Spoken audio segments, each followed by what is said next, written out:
Hello friends, UGC net knowledge point में आप सभी का स्वागत है। आज हम कर रहे हैं UGC net paper 2 public administration के चैप्टर वाइज जो है एम लक्ष्मीकांत की बुक में से चैप्टर 7 कार्मिक प्रशासन। आइए स्टार्ट करते हैं। चैनल पे नए हैं तो चैनल को जरूर सब्सक्राइब करें, लाइक एंड शेयर करें। आज हम करेंगे प्रशिक्षण। ट्रेनिंग किस प्रकार होती है, ट्रेनिंग क्या है, अर्थ है, मीनिंग। S.L. गोयल कहते हैं कि प्रशिक्षण एक कार्य प्रक्रिया है, बी जिसके द्वारा कार्मिक की क्षमताओं को बढ़ाया जा सकता है, सी जिससे कि अपने सांगठनिक कार्यों का निष्पादन करने के लिए अपेक्षित ज्ञान, कुशलताओं तथा रुझानों के अर्थों में सांगठनिक आवश्यकताओं को पूरा किया जा सकता है। डी पॉइंट है अपेक्षित थोड़े समय में ही, अपेक्षाकृत थोड़े समय में ही। विलियम जी टॉर्पे की परिभाषा के अनुसार प्रशिक्षण कर्मचारियों के मौजूदा सरकारी पदों के लिए और भविष्य के सरकारी पदों के लिए उनको तैयार करने के लिए उनकी कुशलताओं, आदतों, ज्ञान, प्रवृत्तियों का विकास करने की प्रक्रिया है जिसका उद्देश्य उनकी प्रभावशीलता में वृद्धि करना है। अवस्थी और महेश्वरी कहते हैं कि प्रशिक्षण लोक सेवकों की कार्य क्षमता बढ़ाने के लिए एक सुस्पष्ट प्रयास है और यह व्यावसायिक ज्ञान, व्यापक दृष्टि तथा व्यवहार के सही ढंग को प्रदान करके किया जाता है। यह लगातार महसूस की जाने वाली आवश्यकता के सम्मुख एक सतत या वांछित प्रयास है। भूमिका और उद्देश्य, रोल एंड ऑब्जेक्टिव्स क्या है। लोक सेवकों के लिए प्रशिक्षण की भूमिका का विश्लेषण सर्वप्रथम ब्रिटेन में एशिटन कमेटी रिपोर्ट 1944 में किया गया था। प्रशिक्षण के उद्देश्यों के बारे में इसने कहा था कि बड़े स्तर के किसी भी संगठन में कुशलता दो तत्वों पर निर्भर है, उसको सौंपे गए कार्य विशेष को करने के लिए व्यक्ति की तकनीकी कुशलता और एक संगठित संस्था के तौर पर संगठन की कम सुनिश्चित कुशलता जो संस्था को संगठित करने वाले व्यक्तियों की सामूहिक भावना और उनके दृष्टिकोण से पैदा होती है।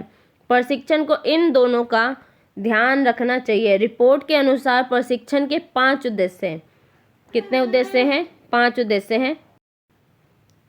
ऐसे लोक सेवक पैदा करना जो अपने काम को नियम और स्पष्टता से कर सके, ये क्या है? प्रशिक्षण का उद्देश्य है। सेकंड है लोक सेवक को उन कार्यों के अनुकूल बनाना जो उसे एक परिवर्तनशील जगत में करने को दिए गए हैं। लोक सेवक को नए समय की नई आवश्यकताओं के प्रति अपने दृष्टिकोण और तरीकों को लगातार और निडरता से समायोजन करना चाहिए। थर्ड पॉइंट है लोक सेवकों को समाज के प्रति जागरूक बनाना। तंत्र द्वारा लोक सेवकों के यांत्रिक बनने के खतरे के विरुद्ध प्रतिरोध विकसित करने की जरूरत है।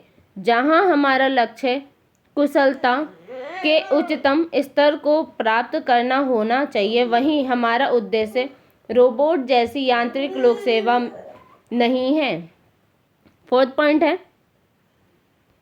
लोक सेवकों में उच्चतर कार्य की और अधिक उत्तरदायित्वपूर्ण क्षमता पैदा करना। फिफ्थ पॉइंट है लोक सेवकों का मनोबल बढ़ाना।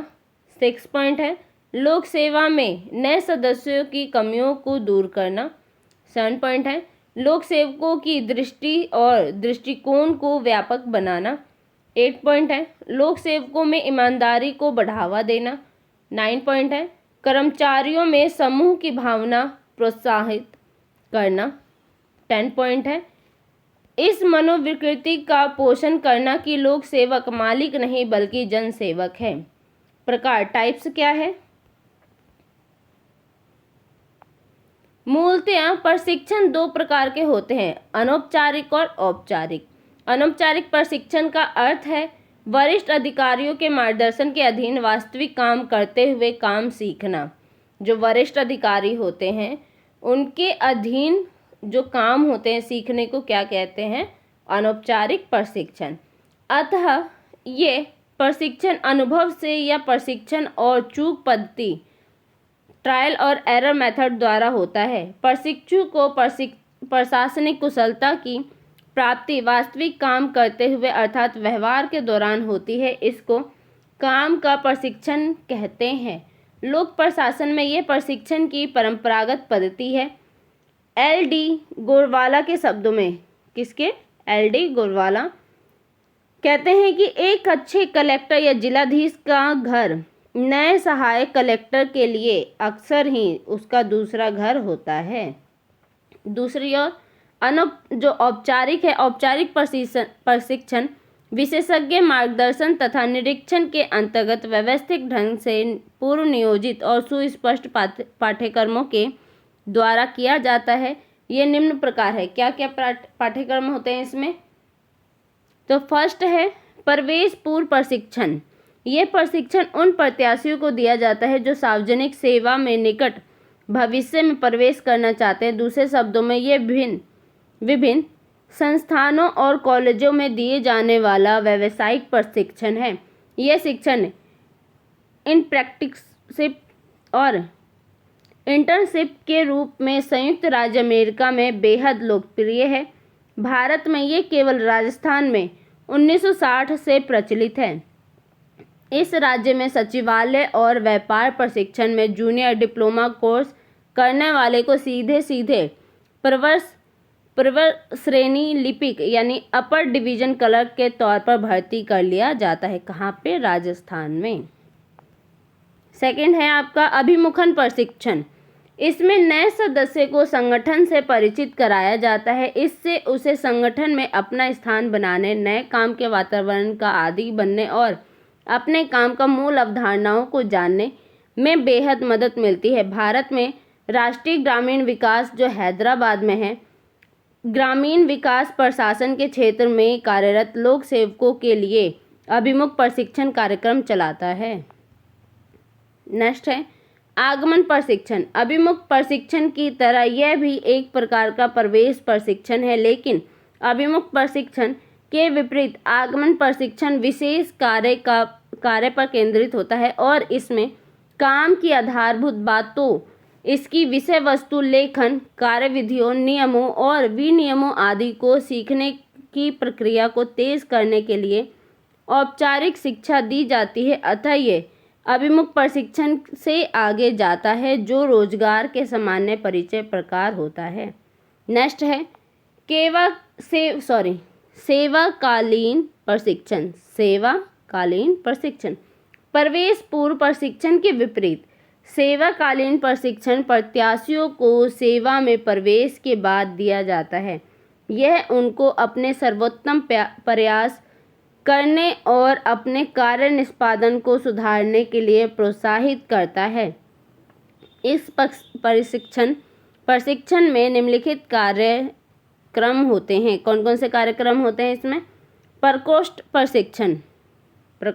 प्रशिक्षण। इसमें प्रारंभिक भाषण की एक श्रृंखला होती है और तत्पश्चात विभागों और क्षेत्रीय केंद्रों के निरीक्षण भ्रमण होते हैं। इनसे कर्मचारियों को सीधी जानकारी मिलती है। इसमें सिद्धांत और व्यवहार दोनों का मेल होता है। भारत में इस प्रकार का प्रशिक्षण वन सेवा के वरिष्ठ अधिकारियों को दिया जाता है। सेकंड है चक्रीय प्रशिक्षण। इसके अंतर्गत संगठन के विभिन्न विभागों में बार बार काम करना शामिल है। इस पद्धति का प्रयोग भारत में प्रांतीय लोक सेवकों के प्रशिक्षण के लिए किया जाता है। नए प्रवेशक को सबसे पहले जिला अधिकारी के साथ बैठकर कार्यवाहियों को देखना होता है। इस प्रकार वह एक एक करके जिले के सभी विभागों से जुड़ जाता है। इसके बाद उसे सरल या कार्यभार सौंपा जाता है। जैसे जैसे वह अनुभव हासिल करता है वैसे वैसे उसको अधिक पेचीदा काम सौंपे जाते हैं। थर्ड पॉइंट है पुनः चर्चा प्रशिक्षण, रिफ्रेशर ट्रेनिंग। इसका लक्ष्य कर्मचारियों को उनके ज्ञान तथा तकनीकी कौशल को ताज़ा तथा आधुनिक बनाना है। समय समय पर आयोजित किए जाने वाले पुनः चर्चा पाठ्यक्रमों के द्वारा कर्मचारियों को उनके कार्यक्षेत्र संबंधी नए घटनाओं तथा नवीनतम तकनीकों की जानकारी दी जाती है। 1985 से सभी स्तरों के IAS अफसरों के लिए 1 सप्ताह में पुनः चर्चा प्रशिक्षण कार्यक्रम में भाग लेना अनिवार्य कर दिया गया है। इसका संचालन LBS राष्ट्रीय प्रशासन अकेडमी मसूरी करती है। 4th पॉइंट है पुनः प्रशिक्षण, दोबारा प्रशिक्षण। इसके अंतर्गत विशेषज्ञता के नए क्षेत्र में मार्गदर्शन, निर्देशन या विशेषज्ञता के पुराने क्षेत्र में संगठन प्रशिक्षण देना है। इसका लक्ष्य कर्मचारियों की सामान्य क्षमता को व्यापक बनाना है। यह आमतौर पर किसी कर्मचारी को नए कार्यभार सौंपे जाने या उसके कार्यभार को अत्यंत बढ़ाए जाने की स्थिति में दिया जाता है। प्रवेश पश्चात प्रशिक्षण कि प्रवेश के बाद कौन सा प्रशिक्षण होता है। सेवा दौरान प्रशिक्षण के विपरीत इसका सीधा संबंध कार्य से नहीं है। इसका लक्ष्य कर्मचारियों की सामान्य क्षमता का विस्तार करना है। 1961 में भारत सरकार विशेष पाठ्यक्रम के लिए कर्मचारियों को अध्ययनार्थ अवकाश देती रही है, जो उनकी सोच का विस्तार करते हैं और उनकी क्षमताओं को बढ़ाते हैं। जो प्रवेश पश्चात पाठ्यक्रम होता है, इससे प्रशिक्षण से क्या होता है कि उनकी सोच नहीं बढ़ती बल्कि उनकी क्षमता भी इसके साथ बढ़ती है। नेक्स्ट है अल्पकालिक और दीर्घकालिक प्रशिक्षण। अवधि के अनुसार प्रशिक्षण को अल्पकालिक या दीर्घकालिक वर्गों में रखा जाता है। प्रशिक्षण पाठ्यक्रम यदि कुछ सप्ताहों या 1-2 माह का होता है तो उसे अल्पकालिक प्रशिक्षण कहते हैं। यदि ये 6 महीने से 1 या 2-3 वर्ष का होता है तो इसे दीर्घकालिक प्रशिक्षण कहा जाता है। भारत में दीर्घकालिक प्रशिक्षण का उदाहरण भारतीय विदेश सेवा का प्रशिक्षण है, जिसकी अवधि 3 वर्ष होती है। विभागीय केंद्रीय प्रशिक्षण। प्रशिक्षण जब विभाग द्वारा यानी विभाग के अंदर आयोजित किया जाता है तो उसे विभागीय प्रशिक्षण कहा जाता है। ये विभाग के वरिष्ठ एवं अनुभवी सदस्य देते हैं। इस प्रकार के प्रशिक्षण का उदाहरण SBP राष्ट्रीय पुलिस अकेडमी हैदराबाद द्वारा दिया जाने वाला प्रशिक्षण है। दूसरी ओर विभिन्न विभागों के कर्मचारियों के लिए प्रशिक्षण का आयोजन जब केंद्रीय प्रशिक्षण संस्था द्वारा होता है तो उसे केंद्रीय या केंद्रीकृत प्रशिक्षण कहते हैं। क्या? प्रशिक्षण का आयोजन जब केंद्रीय प्रशिक्षण संस्थान द्वारा होता है तो उसे क्या कहते हैं? केंद्रीय या केंद्रीकृत प्रशिक्षण कहते हैं। इस प्रकार के प्रशिक्षण का उदाहरण LBS राष्ट्रीय प्रशासन अकेडमी मसूरी द्वारा किया जाता है। कौशल और पृष्ठभूमि प्रशिक्षण। जब प्रशिक्षण का उद्देश्य कर्मचारियों को विशेष तकनीक, कार्यविधि, नियम, विनियम, पद्धति इत्यादि की जानकारी देना होता है तो इसे कौशल प्रशिक्षण कहते हैं। जैसे कि भारतीय लेखा प्रशिक्षण एवं लेखा सेवा की अधिकारियों को लेखा परीक्षण, नियमों और कार्यविधियों संबंधी प्रशिक्षण। दूसरी ओर पृष्ठभूमि प्रशिक्षण का उद्देश्य कर्मचारियों के कार्य के राजनीतिक, सामाजिक, आर्थिक और प्रशासनिक पक्षों को समझने में उसकी मदद करने, उसकी सोच को व्यापक बनाना है। उदाहरण के लिए इस प्रकार का संस्थानात्मक प्रशिक्षण IAS के परिवीक्षाधीन अधिकारियों को LBS राष्ट्रीय प्रशासन अकेडमी मसूरी में दिया जाता है। नेक्स्ट है तकनीकी या पद्धति। क्या तकनीक अपनाई जाती है? व्याख्यान पद्धति। सबसे पहला क्या है? व्याख्यान पद्धति। प्रशिक्षण का सबसे पुराना तरीका है। इसमें वरिष्ठ विद्वानों तथा अनुभवी अधिकारियों द्वारा व्याख्यान दिए जाते हैं। इनसे प्रशिक्षुओं को उनके काम के विभिन्न पक्षों पर नई नई जानकारी मिलती है। नेक्स्ट है अभिप्सद सिंडिकेट पद्धति। प्रशिक्षण की इस पद्धति को जन्म इंग्लैंड में एडमिनिस्ट्रेटिव स्टाफ कॉलेज हेनले-ऑन-थेम्स में हुआ था। इस पद्धति में 3 या 4 प्रशिक्षुओं के छोटे से दल को अध्ययन परियोजना का काम दिया जाता है। सामान्य सदस्यों के मार्गदर्शन में प्रशिक्षु से उस विषय पर गहन अध्ययन कराया जाता है, अतः यह प्रशिक्षण की भागीदारी पद्धति है। अभिसद 2 प्रकार के होते हैं, जानकारी संग्रह और समस्या समाधान। नेक्स्ट है विषय अध्ययन पद्धति। इसमें विषय विशेष का संगणन और गहरा अध्ययन किया जाता है। इसके लिए वास्तविक मामलों का वर्णन उन लोगों द्वारा किया जाता है जिनको अध्याधीन मामले का निजी अनुभव होता है। इसके बाद सामान्य सदस्य के निर्देशन और देखरेख में सामूहिक परिचर्चा की जाती है। इस तरीके से लोक सेवकों की समझ और कार्यक्षमता विकसित होती है। नेक्स्ट है विस्तार यानी इंसिडेंट पद्धति। इस पद्धति के अंतर्गत प्रशिक्षुओं को सबसे पहले प्रशासनिक समस्याओं से संबंधित तथ्य उपलब्ध कराए जाते हैं और फिर उनसे उनका हल खोजने को कहा जाता है। इसके निर्णयों अर्थात हलों को विचार विमर्श के लिए रखा जाता है और प्रशिक्षुओं से अपने निर्णयों को सही ठहराने को कहा जाता है। अतः इसमें समस्या समाधान के उपाय का प्रयोग किया जाता है और इसका प्रयोग प्रशिक्षुओं में निर्णय लेने के कौशल को विकसित करने के लिए होता है। नेक्स्ट है भूमिका अभिनय। क्या भूमिका होती है? इसमें वास्तविक परिस्थिति को पैदा किया जाता है जिसमें प्रशिक्षु अपने काम से संबंधित अपनी भूमिका अदा करते हैं। यह प्रशिक्षण प्रदर्शन के द्वारा किया जाता है। इसके बाद भाग लेने वालों के व्यवहार पर परिचर्चा की जाती है। प्रबंधन खेल। इससे प्रशिक्षुओं की निर्णय निर्माण को शैली यानी कि इसमें सम्मिलित व्यवहार की जांच करने और परिचर्चा तथा निरीक्षण के माध्यम से उनकी कर्मियों समाप्त करने में मदद मिलती है। नेक्स्ट है संवेदनशीलता प्रशिक्षण। यह सबसे जटिल और नवीनतम पद्धति है। प्रशासनिक सिद्धांत के साहित्य में कर्मचारियों की व्यक्तिगत प्रभावशीलता में सुधार करने के लिए इस पद्धति का सुझाव क्रिस और ग्रिस ने दिया था। किसने दिया था? तो इस पद्धति का सुझाव क्रिस और ग्रिस ने दिया था। इसको टी ग्रुप ट्रेनिंग भी कहा जाता है। इसका लक्ष्य व्यवहार के अपेक्षित ढंगों के प्रति प्रशिक्षुओं की मनोविकृति का अनुकूलन करना होता है।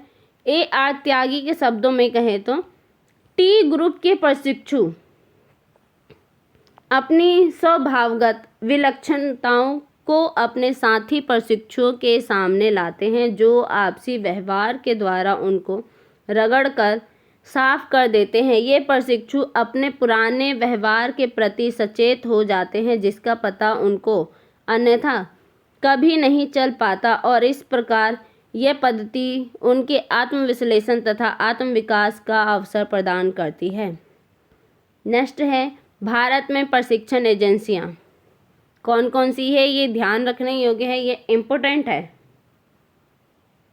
क्योंकि जो ये राष्ट्रीय प्रशिक्षण जो है जितने भी इसके सन के साथ इनके मैचिंग आ जाते हैं या आपसे इनके सन साथ में पूछ लेंगे और इसमें से पूछेंगे कि कौन सा गलत है, तो ये सबसे इम्पोर्टेंट है, इसे ध्यान रखना है। आइए स्टार्ट करते हैं। भारत में प्रशिक्षण एजेंसियां ट्रेनिंग एजेंसी इन इंडिया, राष्ट्रीय प्रशासन academy, national academy of administration, ये हमारे देश का सर्वप्रमुख प्रशिक्षण संस्थान है। इसकी स्थापना अरुणाचल के प्रसिद्ध पर्वतीय स्थल मसूरी में 1959 में हुई थी। कब हुई थी? 1959 में। 1972 में उसका नाम बदलकर लाल बहादुर शास्त्री राष्ट्रीय प्रशासन एकेडमी कर दिया गया। वर्तमान में ये कार्मिक मंत्रालय के अंतर्गत और निम्नलिखित प्रशिक्षण पाठ्यक्रम उपलब्ध कराता है। कौन से पाठ्यक्रम है? तो फर्स्ट है आपका अखिल भारतीय सेवाओं तथा ग्रुप ए केंद्रीय सेवाओं यानी केंद्रीय सचिवालय सेवा के अतिरिक्त के तमाम प्रोबेशनरों को 4 महीनों का मिश्रित आधारभूत पाठ्यक्रम प्रोवाइड करवाता है। सेकंड है IAS प्रोबेशनरों को व्यावसायिक प्रशिक्षण यानी 2 चरणों में दिया जाता है। थर्ड है अखिल भारतीय और केंद्रीय सेवा यानी ग्रुप ए के सभी अधिकारियों के लिए सेवाकालीन प्रशिक्षण दिया जाता है। ये 2 प्रकार के होते हैं। एक है आपका कि 11 से 16 वर्ष के सेवा काल वाले अधिकारियों के लिए 4 सप्ताह का प्रबंधन विकास कार्यक्रम होता है। सेकंड है 6 से 10 वर्ष के सेवा काल वाले अधिकारियों के लिए 6 सप्ताह की अवधि का कार्यकारी विकास कार्यक्रम होता है। फोर्थ है वरिष्ठ अधिकारियों के लिए 1 सप्ताह से 1 माह की अवधि तक के संक्षिप्त पाठ्यक्रम होते हैं। सेकंड है राष्ट्रीय पुलिस एकेडमी। ये कब इसकी स्थापना हुई थी? केंद्रीय पुलिस प्रशिक्षण कॉलेज की स्थापना 1948 में माउंट आबू जो राजस्थान में है हुई थी। आंतरिक आपातकाल 1975 से 77 के दौरान इसको हैदराबाद स्थानांतरित कर दिया, यानी इसको माउंट आबू से बदलकर कहाँ कर दिया गया? हैदराबाद में स्थित कर दिया गया। और कोहली कमेटी 1966 की सिफारिश पर इसका नाम बदलकर सरदार वल्लभ भाई पटेल राष्ट्रीय पुलिस एकेडमी रख दिया गया। जो सिर्फ राष्ट्रीय पुलिस एकेडमी था उसे क्या कर दिया? सरदार वल्लभ भाई पटेल राष्ट्रीय पुलिस एकेडमी नाम रख दिया गया। यह निम्नलिखित प्रशिक्षण कार्यक्रम उपलब्ध कराता है। फर्स्ट पॉइंट है आईपीएस प्रोबेशनरों के लिए व्यावसायिक यानी आधारभूत प्रशिक्षण प्रोवाइड करवाता है। सेकंड है वरिष्ठ आईपीएस अधिकारियों के लिए पुनः चर्चा यानी रिफ्रेशर पाठ्यक्रम प्रोवाइड करवाता है। थर्ड है राज्य पुलिस सेवा के अधिकारियों को आईपीएस में प्रोन्नत होने के पश्चात परिचयात्मक प्रशिक्षण देता है। फोर्थ पॉइंट है राज्य पुलिस एवं अर्धसैनिक बलों के प्रशिक्षण संस्थानों के लिए प्रशिक्षकों एवं मार्गदर्शकों को प्रशिक्षित करने के लिए विशेष पाठ्यक्रम उपलब्ध कराता है। फिफ्थ पॉइंट है ये अकेडमी गृह मंत्रालय जो प्रशासनिक नियंत्रण अधीन है, ये पुलिस से जुड़े विषयों पर शोध एवं अध्ययन को प्रोत्साहन देती है। नेक्स्ट है राष्ट्रीय one academy Indian forest academy. 1938 में इंडियन फॉरेस्ट कॉलेज की स्थापना देहरादून में हुई थी। कब? 1938 में। 1987 में इसका नाम बदलकर इंदिरा गांधी राष्ट्रीय वन अकेडमी रख दिया गया। ये पर्यावरण एवं वन मंत्रालय के प्रशासनिक नियंत्रण में कार्य करती है। ये निम्न प्रशिक्षण पाठ्यक्रम उपलब्ध कराती है। कौन कौन से पाठ्यक्रम है इसके? फर्स्ट है भारतीय वन सेवा के प्रोबेशनरी के लिए व्यावसायिक यानी संस्थानात्मक प्रशिक्षण देता है। सेकंड है वरिष्ठ वन सेवा अधिकारियों के लिए सेवाकालीन प्रशिक्षण पाठ्यक्रम उपलब्ध कराता है। थर्ड है आईएफएस में प्रोन्नत होने वाले राज्य वन सेवा अधिकारियों के लिए प्रवेश प्रशिक्षण प्रदान करता है। नेक्स्ट है विदेश सेवा संस्थान फॉरेन सर्विस इंस्टीट्यूशन। 1986 में भारतीय अंतर्राष्ट्रीय अध्ययन स्कूल नई दिल्ली के स्थान पर विदेश सेवा संस्थान की स्थापना हुई थी। कब हुई थी? 1986 में। यह निम्नलिखित प्रशिक्षण पाठ्यक्रम उपलब्ध कराता है। फर्स्ट है आईएफएस प्रोबेशनरों के लिए व्यावसायिक प्रशिक्षण। सेकंड है वरिष्ठ आईएफएस अधिकारियों के लिए रिफ्रेशर पाठ्यक्रम। थर्ड है राजदूतावास प्रमुखों के लिए अनुकूल कार्यक्रम। फोर्थ है विदेशी कूटनीतिज्ञों के लिए व्यावसायिक पाठ्यक्रम। फिफ्थ है विदेशी मंत्रालय के कर्मचारियों के लिए आपातकालीन कार्यक्रम। नेक्स्ट है सचिवालय प्रशिक्षण एवं प्रबंधन संस्थान institute of secretarial training and management. केंद्रीय सचिवालय प्रशिक्षण स्कूल की स्थापना 1948 में नई दिल्ली में हुई थी। कब हुई थी? 1948 में। 1971 में इसका नाम बदलकर सचिवालय प्रशिक्षण एवं प्रबंधन स्कूल कर दिया गया। इसमें निम्नलिखित प्रशिक्षण पाठ्यक्रम चलाए जाते हैं। कौन कौन से चलाए जाते हैं? केंद्रीय सचिवालय के नए प्रवेशकों के लिए आधारभूत पाठ्यक्रम और व्यावसायिक प्रशिक्षण। सेकंड है केंद्रीय सचिवालय सेवा के वरिष्ठ सदस्यों के लिए रिफ्रेशर कोर्स। थर्ड है सचिवालय प्रशासन के विभिन्न पक्षों पर विशेषज्ञता और प्रयोजित प्रशिक्षण पाठ्यक्रम।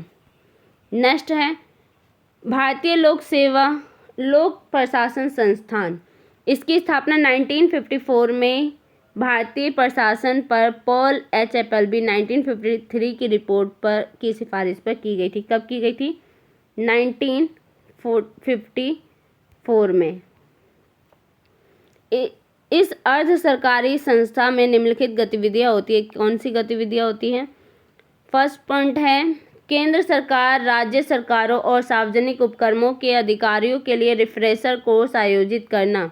सेकंड है प्रशासनिक अनुसंधान करना। थर्ड है Indian journal of public administration का प्रकाशन होना। फोर्थ है यह 1975 में वरिष्ठ लोक सेवकों के लिए लोक प्रशासन में 9 महीने की उन्नत व्यावसायिक कार्यक्रम आयोजित कर रहा है। फिफ्थ है लोक प्रशासन के विश्वविद्यालय स्तर के अध्यापकों के लिए यह आपातकालीन पाठ्यक्रम आयोजित करता है। भारतीय लोक प्रशासन संस्थान के एक संगठक अंग भारतीय लोक प्रशासन स्कूल 1958 में स्थापित, जो 1968 में ख़त्म कर दिया गया। इसे क्या कर दिया गया? हटा दिया गया। कब हटाया? 1968 में। नेक्स्ट है भारतीय ग्रामीण विकास संस्थान। इस 1958 में हैदराबाद में केंद्रीय सामुदायिक विकास अध्ययन एवं अनुसंधान संस्थान की स्थापना की गई थी। कब की गई थी इसकी? 1958 में।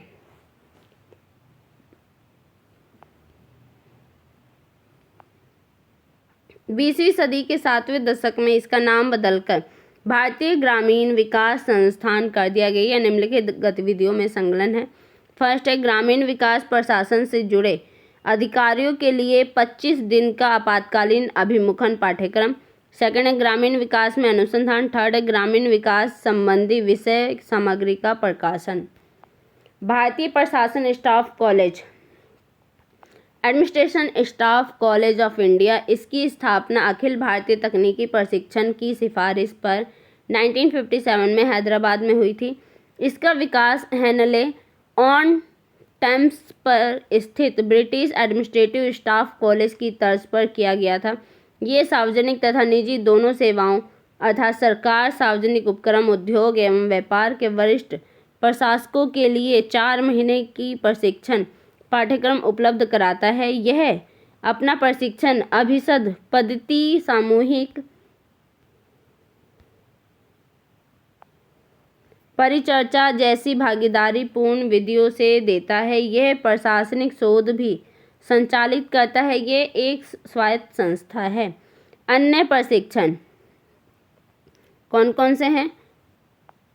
सरकारी लेखा एवं वित्त संस्थान कहाँ पे है? तो नई दिल्ली में। भारतीय वन प्रबंधन संस्थान कहाँ है? भोपाल में। राष्ट्रीय अपराध विज्ञान एवं प्रमाण विज्ञान संस्थान नई दिल्ली में है। राष्ट्रीय नागरिक सुरक्षा कॉलेज नागपुर में है। प्रतिरक्षा अध्ययन एवं विश्लेषण संस्थान नई दिल्ली में है। भारतीय प्रबंधन संस्थान अहमदाबाद, बेंगलोर और कोलकाता, लखनऊ में है। ये 4 जगहों पर है। कौन सा? भारतीय प्रबंधन संस्थान अहमदाबाद, बेंगलोर, कोलकाता और लखनऊ।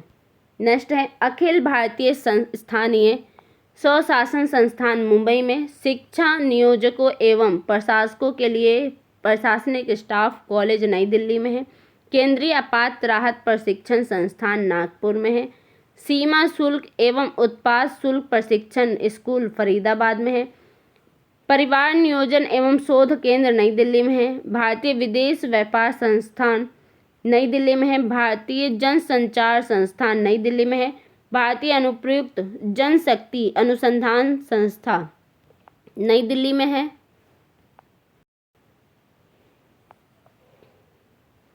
भारतीय स्वास्थ्य प्रशासन एवं शिक्षण संस्थान नई दिल्ली में है। भारतीय उन्नत अध्ययन संस्थान बेंगलुरु में है।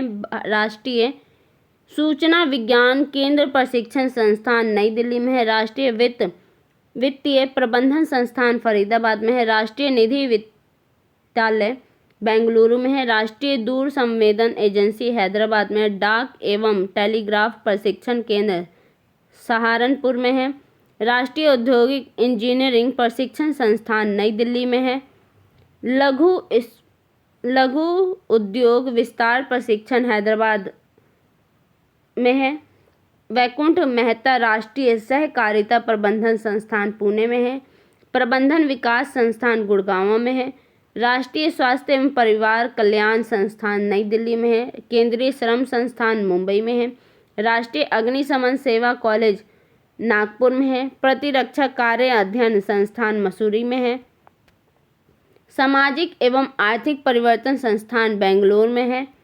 सतत शिक्षा हेतु नई दिल्ली में है। लोक उद्यम केंद्र शहरी एवं पर्यावरणीय अध्ययन हेतु कोलकाता, लखनऊ, हैदराबाद, मुंबई में स्थित क्षेत्रीय केंद्र है। शहरी एवं पर्यावरणीय अध्ययन केंद्र नई दिल्ली में है। भारतीय लेखा परीक्षण एवं लेखा सेवा कर्मचारी प्रशिक्षण कॉलेज शिमला में है। भारतीय राजस्व सेवा प्रत्यक्ष कर प्रशिक्षण संस्थान नागपुर में है। रेलवे स्टाफ कॉलेज बड़ौदा में है। पोस्टल स्टाफ कॉलेज गाजियाबाद में है। और राष्ट्रीय वन अनुसंधान संस्थान कहाँ है? देहरादून में है। आज के लिए वीडियो इतना ही। वीडियो अच्छी लगे तो लाइक कीजिए, शेयर कीजिए, सब्सक्राइब कीजिए। धन्यवाद।